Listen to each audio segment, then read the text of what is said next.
Hey there, YouTube. This is SAR Mortinian here with another episode of K.A.S.A Kerbin Aeronautics and Space Administration. Episode 6 is going to be a multi-part video. It's going to start out a little bit oddly, though, because, well, as you may have noticed, I have the best kind of spacefaring vessel right here. And what I actually mean by that is that I need to get enough data, enough science, to unlock the basic pod, the basic, not pod, what are they called? Probes, the basic probe body. And so I figured that just like real scientists do on Earth, I'm just going to go ahead and do a whole bunch of science. Just all of the science. Repeat the experiments multiple times for the most accurate data possible. Ensure that everything that we have is just perfect. It'll be great, guys. Don't even worry about it.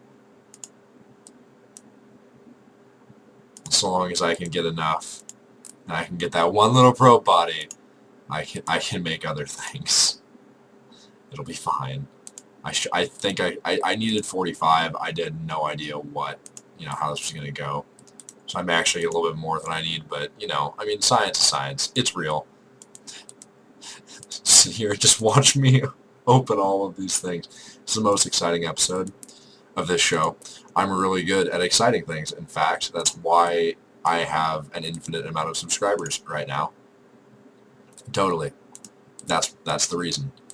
Oh my gosh, all this science, guys. I know you love it. Just, 7.5. Oh, just look at it.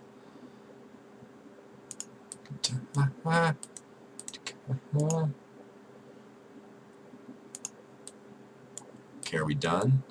I think we're done. Wait! Jeb, can you EVA? No, that's fine. Take a crew report, just in case. Alright, let's recover the vehicle. How much science did we get? Oh my gosh! Alrighty, so, second mission. We could not get enough research off of the discoveries being... Why? Oh, hello. Discoveries being made at the standard ground level port, so we decided that we should probably head to a different biome, and there's a wonderful icy area up north that Kerbins have not been to before. They haven't done science at, so we're going to go ahead and head up that way, see what happens. As you can see, since we're not too... We know we're going to get everything back. We're not too concerned with what we throw on this rocket. We just need to do a little skip and a jump in our own atmosphere. Not that big of a deal. Oh my gosh, this is completely uncontrollable. Probably something to do with all that mass on the bottom. That's what she said, giggity giggity.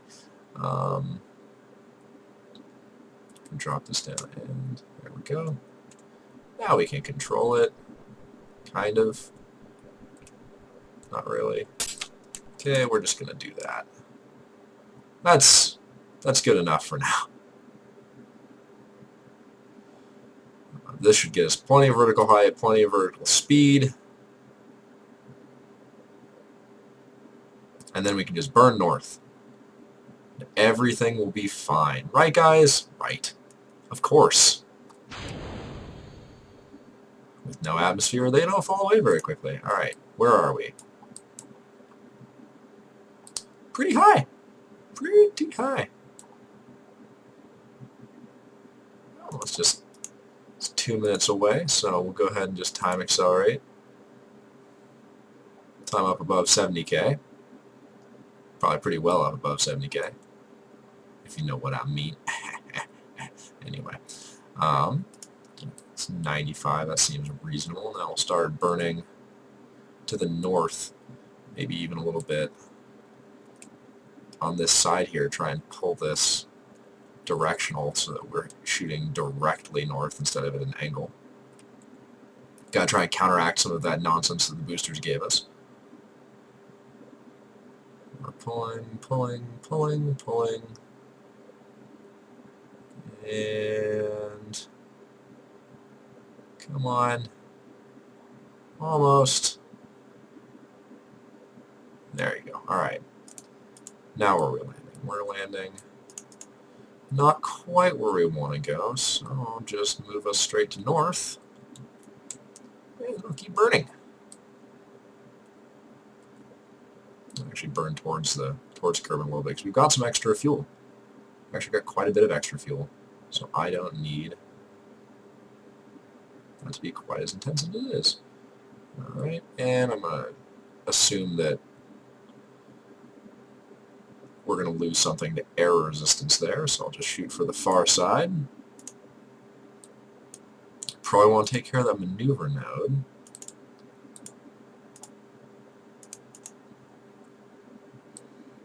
And now I can safely eject.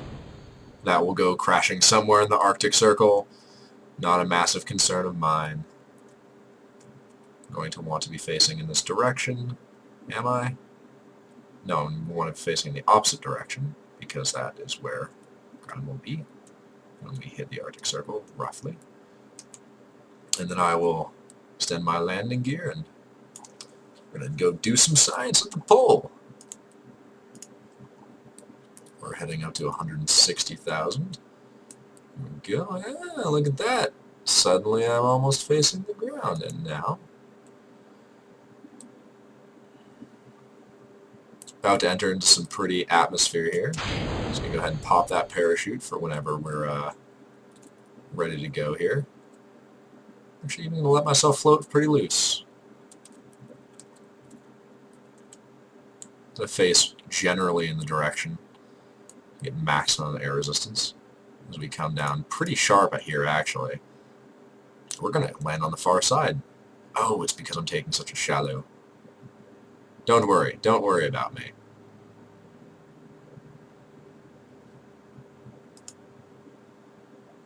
There we go.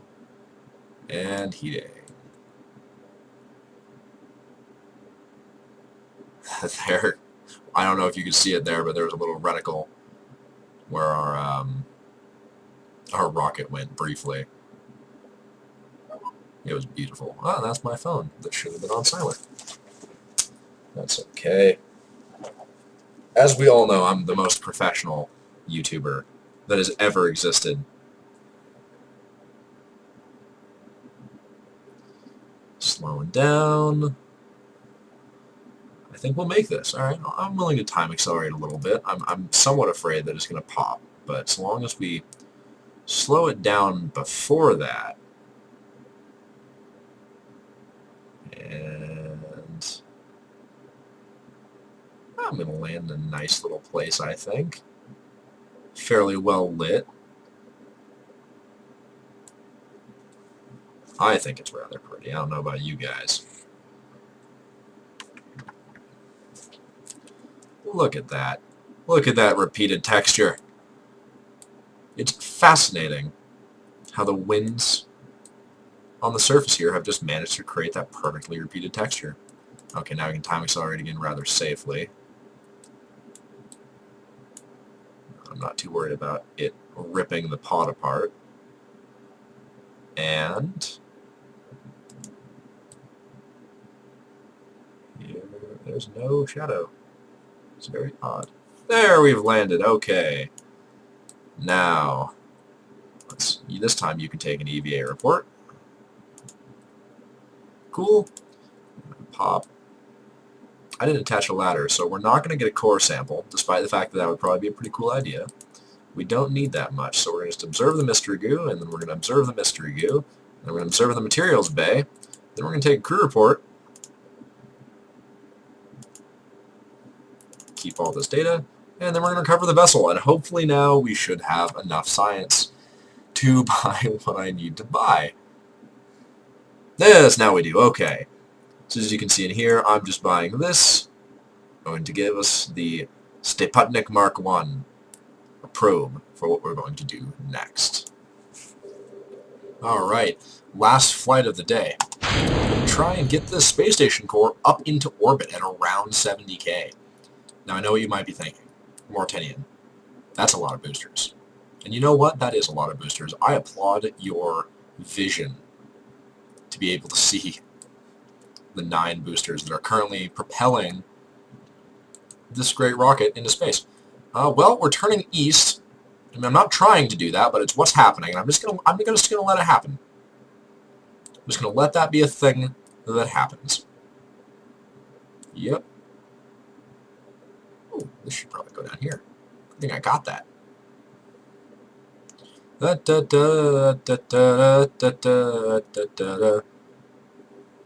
Made a pretty significant amount of delta V with just those. Oh god. Alright.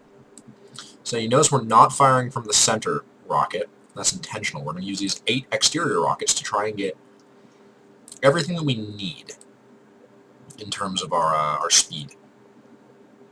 Hopefully, they will get us close enough that that last little center rocket will be able to just make the distance, shall we say. Now, these videos, all of the ones where I am trying to get things touching the space station or what have you, are going to be flown a lot from the orbit view here with the nav ball.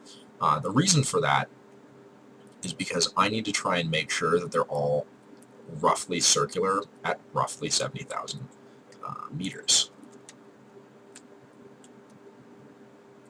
which is not impossible, but certainly annoying.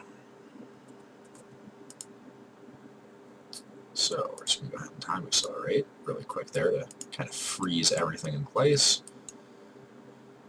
Okay, minute 31A. This will be fun. It's going to be probably a pretty short episode of K.A.S.A just because we're not actually going to be doing all that much today. It's you know, a little bit of research and just getting this bad boy into orbit. Once it's in orbit, I mean, no big deal, right? It's just kind of whatever. Oh, I didn't think about a way to get the last little rocket down from orbit. Interesting. Interesting. We'll make it work. It'll be fine, guys. So what I'm trying to do right now is just stabilize the movement of my ship, and it's not working terribly well. Let's just speed this up a little bit.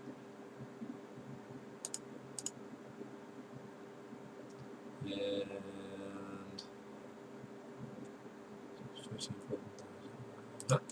we're just going to start burning.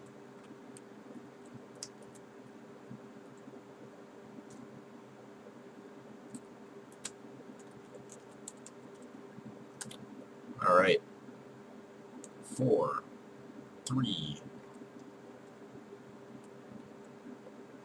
Oh, they're out. Switching back to staging. Dropping into the last rocket.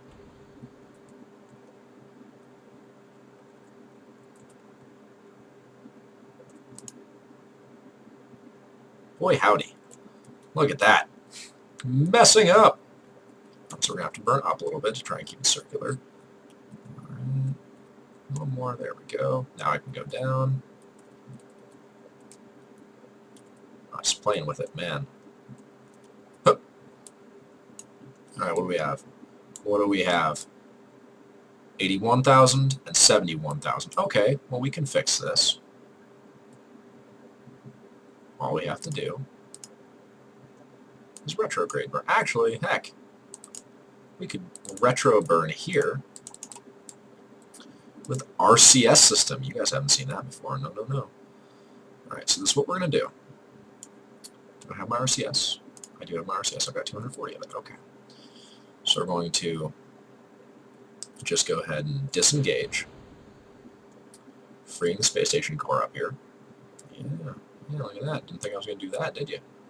No, no, no. All right, now we just need to find the retrograde. There we are. Retrograde marker.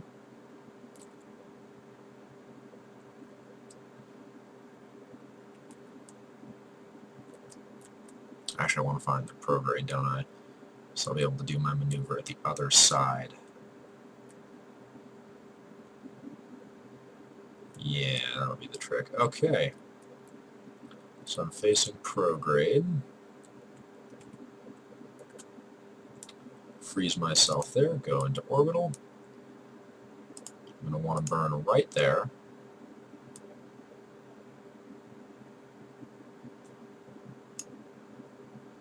One, two, coachless, 82, 81.8, 81.8, 81.8, good enough for me. All right. It's looking good.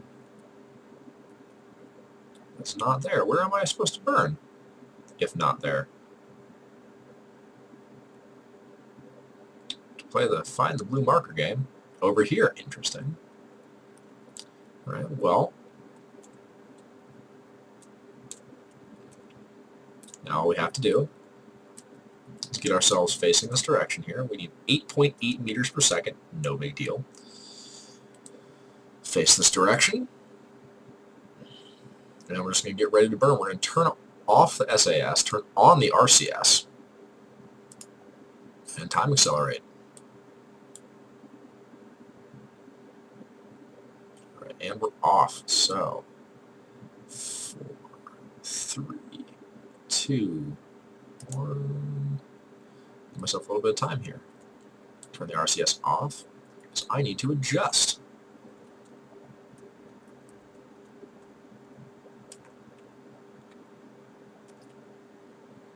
All right.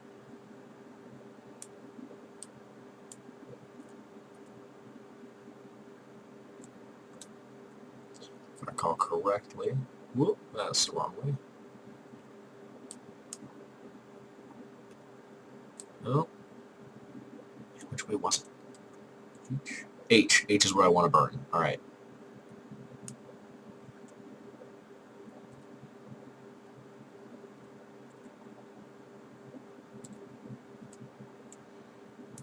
Accelerate. And we're going to press H. We're going to burn all the way through this. Oh, God.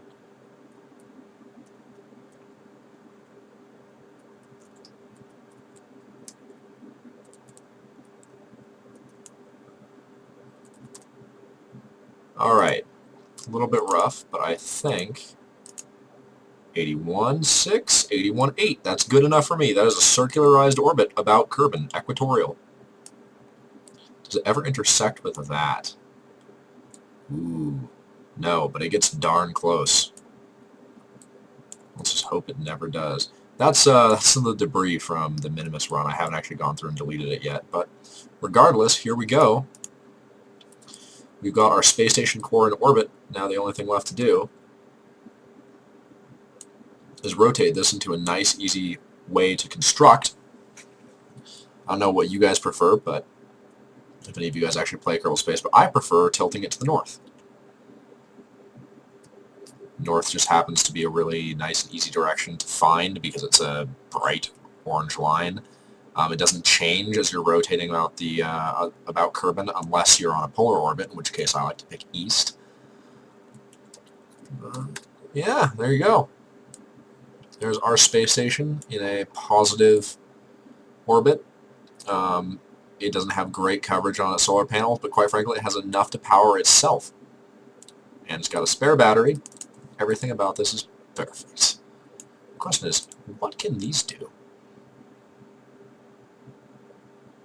These can't do anything, can they? No, they can't. Well, now the next step here is going to be to fly up a little ship with at least one Kerbal inside of it and have him just float around Kerbin for a while, taking some data.